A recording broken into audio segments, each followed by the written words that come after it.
estudios científicos que establecen que la ganadería no es la principal causante de la contaminación ambiental. De hecho, estos datos científicos aseguran que la contaminación ambiental generada por la ganadería apenas alcanzaría el 10%. Lo cierto es que otros procesos, como por ejemplo los procesos industriales, generan una mayor contaminación ambiental. El sector que defiende esta actividad productiva reivindica la actividad y a su vez establece que aquellos que se oponen lo hacen por desconocimiento de investigaciones científicas. Yo creo que se van construyendo algunos mitos. En gran medida hoy vivimos en la era de la posverdad, ¿no? Donde usualmente uno tenía que, cuando presentaba una hipótesis, tenía que demostrar esa hipótesis, y hoy uno presenta algo como real y del otro lado hay que demostrar que uno está equivocado, ¿no? Como que estamos en esa época muy movida por redes sociales, muy movida yo pienso que por una sociedad muy ansiosa en algunas cosas, y que genera esto, ¿no? Es decir, la información circula rápido, pero en ese circular rápido hay poca reflexión. Y de esa manera se han construido algunos mitos, específicamente en lo que es la ganadería.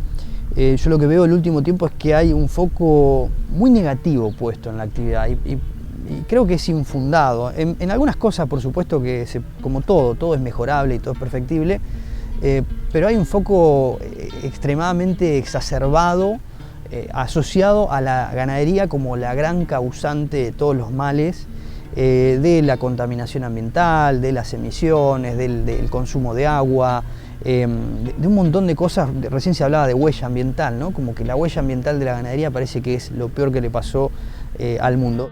Esto no es un tema nuevo, se agudizó a raíz de lo que hoy llamamos cambio climático, que es algo que ya lo tenemos en las sensaciones nuestras, ya sabemos que el clima está cambiando, y bueno, se ha culpado a la ganadería de ser en parte responsable del calentamiento global que sufre el planeta. Y eso tiene una base poco sólida, está muy alimentado por grupos anticampo, diríamos, o antiganaderos, que básicamente creen que la ganadería es una mala cosa para la humanidad, que hay que sacarla de escena, que con ello se eliminarían un gran porcentaje de emisión de gases de efecto invernadero y se corregirían parte de los problemas climáticos que tenemos. Pero en realidad no es así. La participación realmente del ganado, digamos de la ganadería en general, como todas las especies, en el impacto, en el calentamiento global no es más del 10%. Esas son las cifras reales, ¿no? Que uno cuando empieza a profundizar en las estadísticas se da cuenta que es así. Los rumiantes existen hace unos, por lo menos, 400 a 500.000 años, los grandes rumiantes, ¿no? El primer rumiante apareció hace mucho más, pero vamos a suponer que ese primer bovino, digamos, primigenio, el Bos primigenius, apareció hace unos 3-4 millones de años. Y evolucionaron y coevolucionaron con el planeta como está. De hecho, hoy tenemos todavía algunos remanentes, lo que es Estados Unidos, los pastizales donde están los bisontes, que son los grandes rumiantes que quedan en la Tierra, son digamos, animales ancestrales que están ahí hace cientos de miles de años y que han permitido y que han coevolucionado con ese ecosistema. Pues hay un par de datos que creo que son importantes. Por un lado, cosas que dice la FAO, ¿no? Respecto de la importancia en la seguridad alimentaria que tienen los rumiantes. Hay un montón de comunidades y no hay que irnos tan lejos, ¿no? Uno puede recorrer nuestra Argentina y ver, por ejemplo, cabras, ¿no? Uno va para el lado de Santiago, hay muchas cabras, para el noroeste hay muchas cabras, muchas producciones de ovejas, ¿no? Pequeños productores que realmente subsisten en base al rumiante y donde el rumiante ahí cumple un rol indispensable en la vida de esa gente, en las comunidades, y donde no puede entrar otro animal, porque esa es la discusión de fondo, ¿no? Uno dice, ¿qué puede comer? ¿Qué es lo que puede transformar pasto en un producto de alto valor biológico? Un rumiante. No puedo poner un cerdo a comer pasto, no puedo poner un pollo a comer pasto, no puedo hacer nada en esos ecosistemas que no sea un rumiante, ¿no? En forma sustentable. Me parece que hay una confusión, y la misma FAO dice hay 1.300 millones de personas en todo el mundo que hoy dependen de esos rumiantes, y hay 400 millones que directamente subsisten en base a esos rumiantes.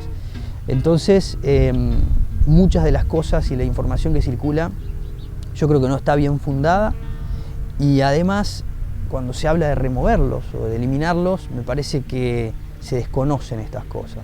Y nuestro rol, bueno, como técnicos, como comunicadores, como gente, digamos, porque como ciudadanos también, es de alguna manera comunicar esto y empezar a generar en la sociedad una visión diferente. Después, que hay cosas que se hacen mal, en todos los ámbitos se hacen mal, ¿no? En la producción agropecuaria, en la producción industrial, en la vida misma, y eso hay que trabajarlo, y en eso yo creo que hoy el sector agropecuario en su conjunto está trabajando cada vez más en hacer mejor las cosas, aprendiendo también de los errores y aprendiendo de cosas que sin duda se han hecho mal.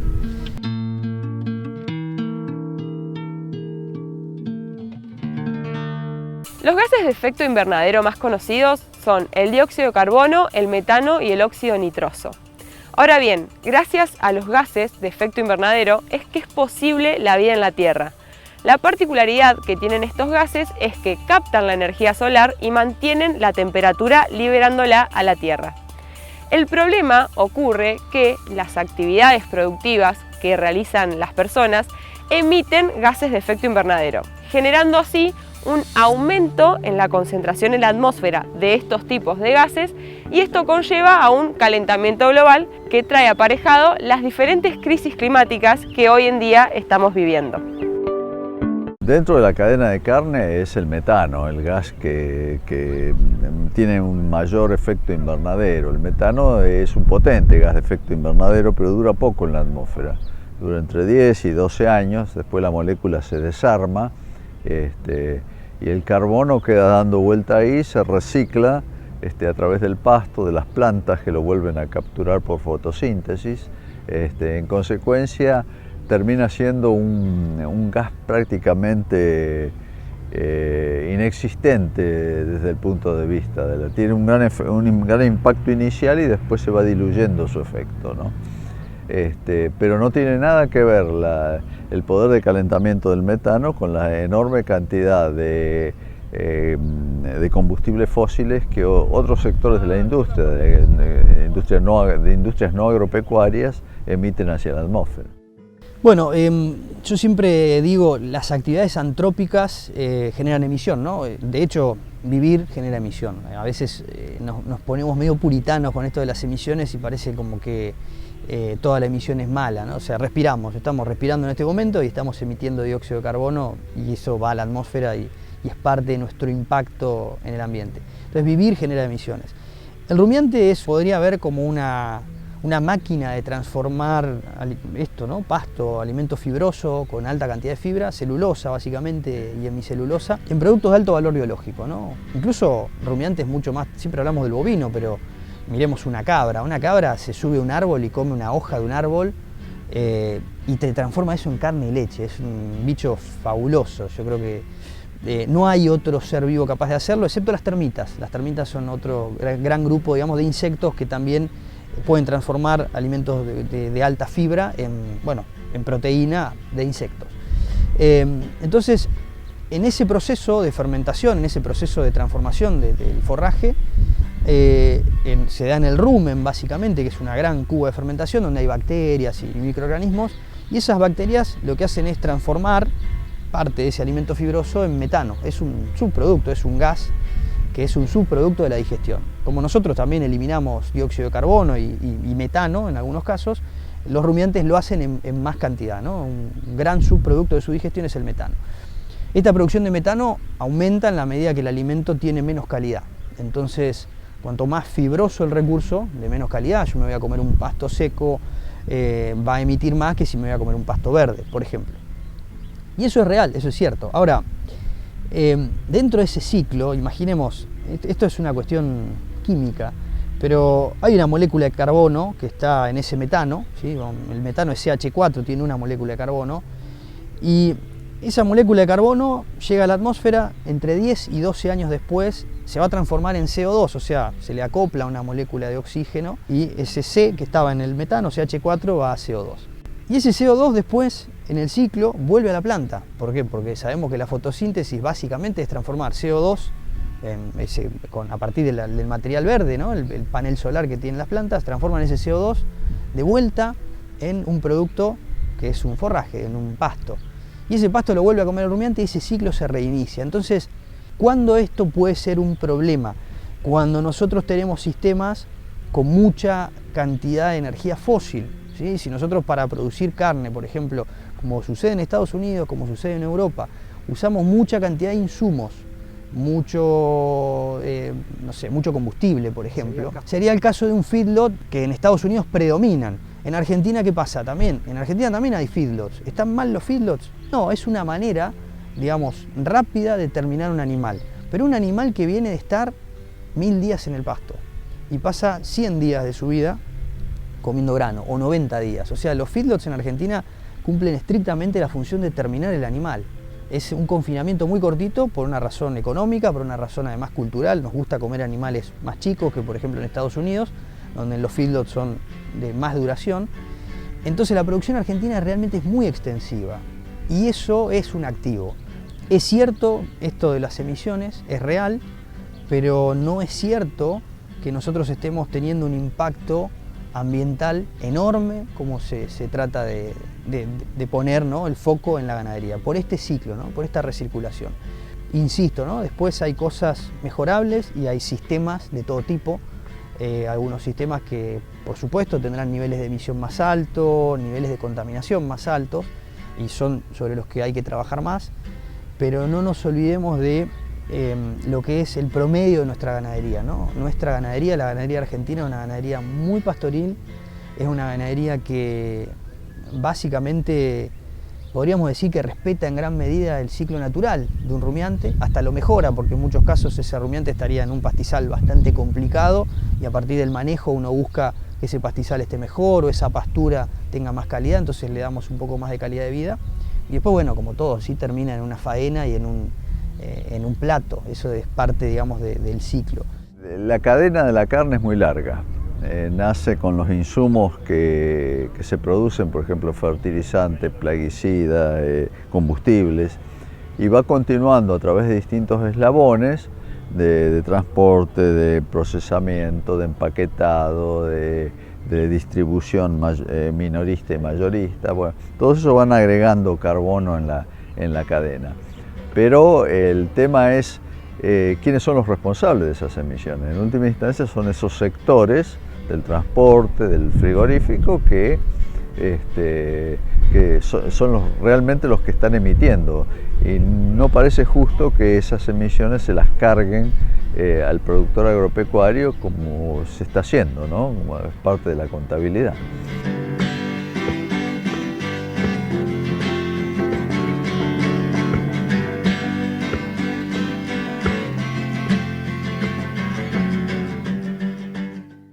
Las especies vegetales tienen la particularidad y la condición de poder captar el carbono que se encuentra libre en la atmósfera. De hecho, el dióxido de carbono que está presente en el ambiente es el insumo necesario para que estas especies vegetales puedan realizar un proceso vital que es la fotosíntesis. A través de este proceso vital, las plantas lo que hacen es fijar el carbono en sus tejidos y liberar al medio el oxígeno que respiran todos los seres vivos. Con la deforestación lo que ocurre es que se pierde esta masa vegetal y a su vez no solo que el carbono que está en la atmósfera queda en la atmósfera, sino que también cuando se pierde esta masa vegetal en su descomposición o bien en el caso de que se quemen, este carbono es liberado en la atmósfera, aumentando así la concentración de los gases de efecto invernadero.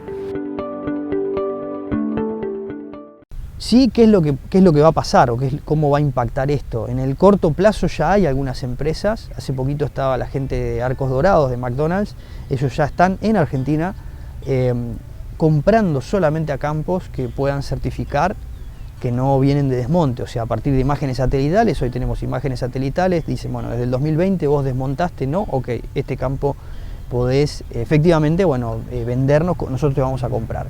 Caso contrario, no compran más en ese campo, o sea que ya, a pesar de que la legislación recién está aprobada y es para exportar, está afectando también el mercado interno, con estas compañías multinacionales, ¿no?, que tienen compromisos ambientales y se encargan de cumplirlos. Entonces el impacto inmediato ya estamos viendo algunas cosas. En el corto plazo, ¿qué es lo que puede pasar? Y como positivo, creo que se puede generar un cambio en la manera en que nos ven. Decir, bueno, perfecto, nosotros desde el 2020 los campos que desmontaron no van a poder entrar dentro de la Unión Europea. Vamos a, por ejemplo, reforestarlos. Vamos a empezar un proceso de reforestación. Y vamos a certificar eso. Bueno, es una oportunidad, ¿no?, para algunas personas. Para compensar, decir, bueno, perfecto, se desmontó, pero yo voy a reforestar, voy a armar cortinas, voy a armar sectores, lo que sea.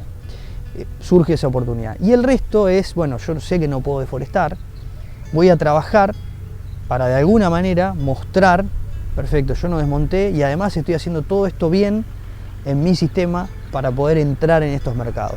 Recordemos que el mercado europeo no es nuestro mercado más grande, tampoco.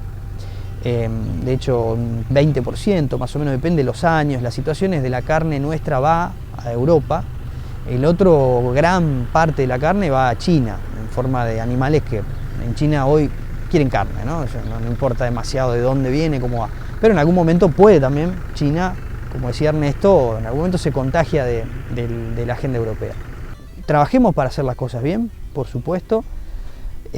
Pensemos que la deforestación tiene que tener algún freno en algunas zonas. Es cierto que ha habido una deforestación muy masiva y tiene que tener algún freno y nos lo van a imponer y podemos renegar porque ellos desmontaron, pero por otro lado tenemos que decir, bueno, el mundo cambió y hoy necesitamos estos bosques, pero también hagamos valer eso. Es decir, perfecto, nosotros vamos a conservar el bosque.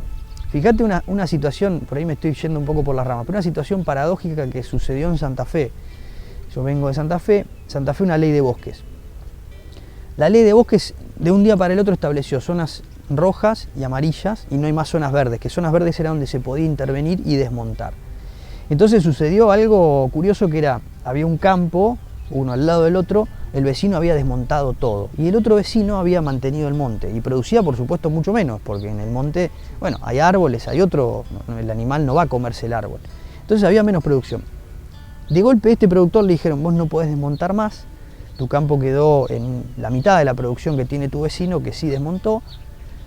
Y claro, empezó a generar tensiones, porque decía, bueno, ¿cuál es mi renta sobre esto? ¿Alguien me va a pagar esto? No, esto es tu deber como ciudadano. Y perfecto, uno lo entiende, pero también entiende a la otra persona que dice, yo tengo que vivir de esto. Entonces, estamos a veces en esas tensiones que yo creo que la ecología, la ecología como ciencia está fantástica, el ecologismo, a veces mal entendido, lleva a que, bueno, existan tensiones de este tipo. Y hay que abordarlas, hay que pensar cómo abordarlas. O sea, esa persona también tiene que poder poder vivir de su campo y decir, bueno, fantástico, nosotros vamos a, por ejemplo, generarte bonos de captura de carbono para que vos puedas vivir con esos bonos y tener un ingreso adicional.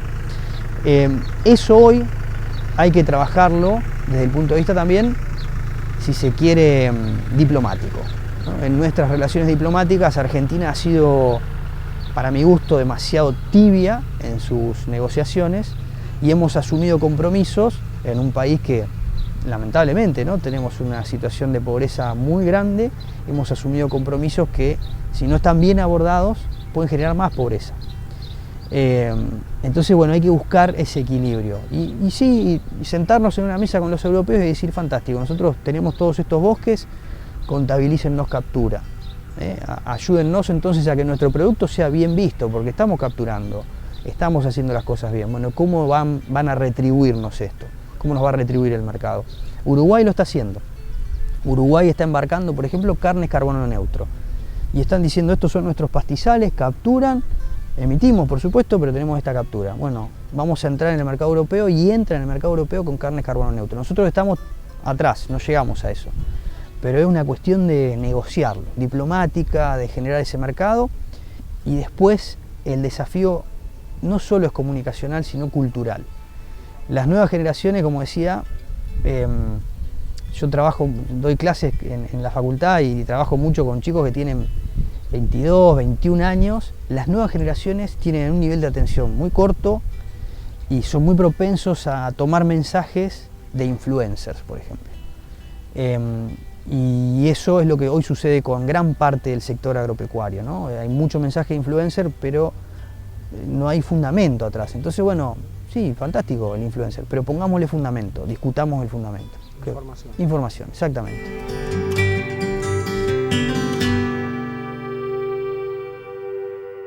El doctor Ernesto Bigliso propone utilizar unas métricas diferentes a la hora de evaluar la actividad ganadera en relación a las emisiones de gases de efecto invernadero y en relación a la contaminación ambiental. Nos referimos a la forma de medir y de cuantificar las emisiones y las capturas de carbono. Eso es básicamente la métrica, ¿no? La huella de carbono es una métrica que usan mucho los europeos, el balance de carbono es una métrica que es la que estamos tratando de desarrollar porque se adaptaría mejor a nuestras condiciones. Provee datos completamente distintos. Mientras la métrica europea, la métrica de la huella de carbono, no discrimina entre sistemas más intensivos o menos intensivos, este otro sistema de balance de carbono sí lo discrimina, porque un sistema muy intensivo, un sistema de feedlot, no tiene capacidad de secuestrar carbono, es solo emisión, porque están todos los animales juntos en un espacio muy chico. En cambio, un sistema ganadero de tipo extensivo, pastoril, ahí hay tanto emisión, que es lo que producen los animales a una escala muy baja, y también hay captura de carbono, producto de las plantas que están haciendo fotosíntesis. Entonces son dos formas de medir o de hacer métrica totalmente distintas, porque parte del carbono que se emite queda neutralizado por las capturas. Ahora la necesidad es que este sistema sea reconocido en los mercados consumidores de carne.